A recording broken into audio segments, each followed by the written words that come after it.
নমস্কার সবাই, কেমন আছেন? ঋতু শুভ্র ব্লগে একটা নতুন ব্লগ নিয়ে সবাইকে স্বাগত জানাই।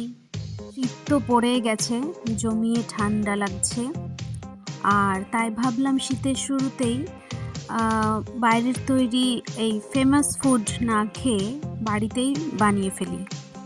তাই আজকে বানিয়েছিলাম মোমো, যেটা আমার মনে হয় ভালোবাসে না এমন কেউ নেই।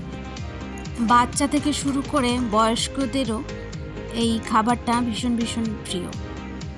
তোমরা অবশ্যই কমেন্টে জানিও তোমাদের কার কার মোমো পছন্দ নয়। এখানে আমি এই রকম একটা শেপ বানিয়েছিলাম, যেটা সচরাচর দেখা যায়।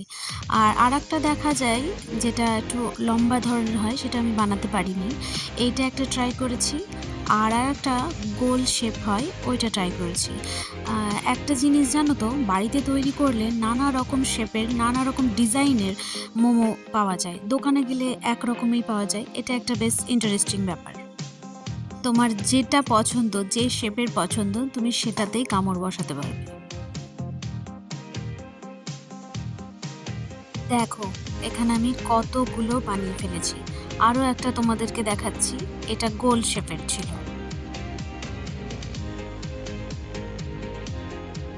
এটা আমার দেখে মনে হচ্ছে গণেশজির হাতের মোদকের মতো।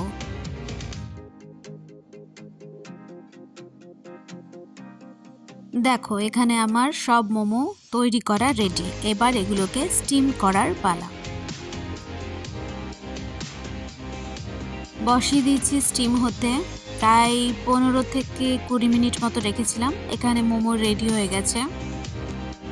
মোমো তো রেডি হয়ে গেছে, কিন্তু এগুলোকে ওঠাবো কেমন করে?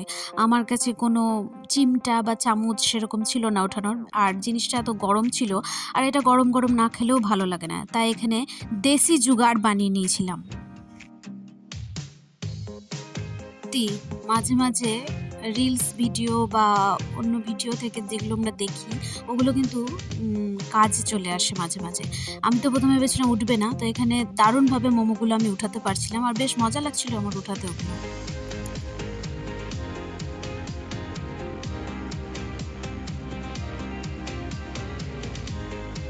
চলো, আমাদের মোমো এবার খাওয়ার পালা।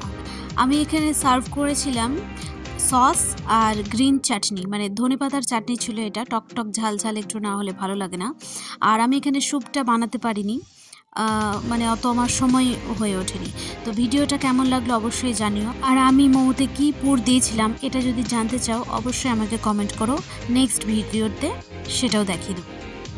আর আমাদের চ্যানেলটা সাবস্ক্রাইব করতে অবশ্যই ভুলো না। ভিডিওটা ভালো লাগলে লাইক, কমেন্ট, শেয়ার করে দিও।